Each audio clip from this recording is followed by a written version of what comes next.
Allahu Akbar, Allahu Akbar.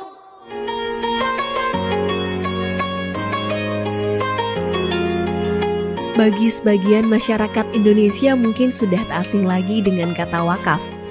Berasal dari bahasa Arab al-waqfu, yang artinya menahan dan berhenti. Apabila kata tersebut dihubungkan dengan harta seperti tanah, maka harta wakaf yang sudah diwakafkan pemiliknya dilarang dipindah tangan dalam bentuk apapun. Wakaf menjadi salah satu bentuk ibadah sedekah jariyah yang pahalanya terus mengalir sehingga kerap kali diamalkan oleh sebagian masyarakat muslim Indonesia.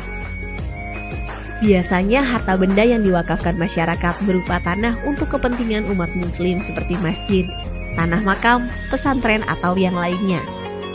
Karena bersangkutan dengan tanah, pemerintah memberikan peraturan khusus terkait ibadah wakaf yang tercantum dalam Undang-Undang Nomor 41 Tahun 2004 tentang wakaf. Meskipun pada dasarnya wakaf adalah urusan agama, namun pada praktiknya juga diperlukan untuk diatur dalam hukum negara. Artinya, pemerintah harus berperan aktif dalam memfasilitasi dan memastikan tata kelola perwakafan berjalan secara transparan dan akuntabel. Kementerian ATR BPN selaku leading sektor dalam menjamin kepastian hukum hak atas tanah menggulirkan program strategis nasional sertifikasi tanah wakaf melalui pendaftaran tanah sistematis lengkap untuk menyelamatkan aset-aset umat dan masyarakat. Dengan adanya sertifikasi tanah wakaf, maka akan mengurangi potensi hilangnya tanah wakaf atau hal-hal yang tidak diinginkan lainnya.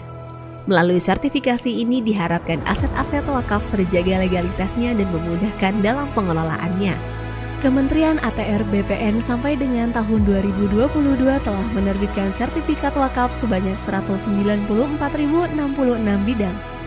Untuk mempermudah proses sertifikasi tanah wakaf, Kementerian ATR BPN telah menerbitkan aturan terkait pendaftaran tanah wakaf melalui Peraturan Menteri ATR Kepala BPN Nomor 2 Tahun 2017. Tentang tata cara pendaftaran tanah wakaf di Kementerian ATR BPN. Selain itu, Kementerian ATR BPN juga telah mengeluarkan Surat Edaran Nomor 1/SE/3/2018 tentang petunjuk pelaksanaan percepatan pendaftaran tanah tempat peribadatan di seluruh Indonesia. Kementerian ATR BPN juga terus berkoordinasi dan membangun kerjasama dengan Kementerian Agama dan berbagai organisasi atau badan atau kelembagaan keagamaan yang ada di Indonesia.